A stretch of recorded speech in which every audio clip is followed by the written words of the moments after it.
Meantime, state lawmakers happening today are expected to take their first floor votes on proposed tax cuts in the second day of a special session called, mainly focusing on the budget for Game and Fish Commission and tax cuts.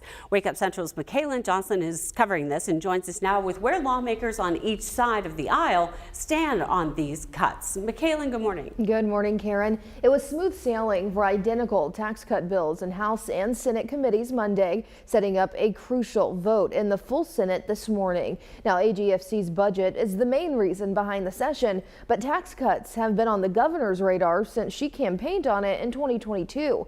Governor Sanders is hoping to use some of the state's $700 billion surplus to lower personal and corporate income tax rates for the third time since taking office. The legislation calls for lowering the top tax rate by 0.5% for anyone making more than $25,000 a year.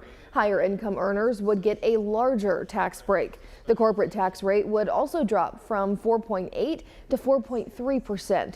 It'll cost the state about $483 million the first year and $322 million the next. Democrats in the legislature want the surplus money to support state resources, while most Republicans strongly support the cuts.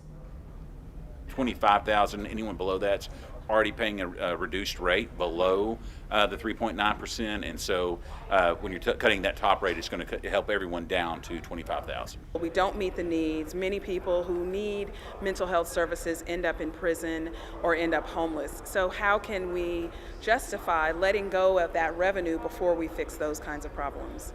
Now, if passed, tax cuts would be retroactive to the start of the year, so you could expect a bigger tax return with it. The special session also brings the Game and Fish Commission's budget one step closer to approval. Lawmakers are back at the Capitol at 9 a.m. today. Michaela Johnson for Wake Up Central. All right, Michaela, thank you. We'll see what they get done.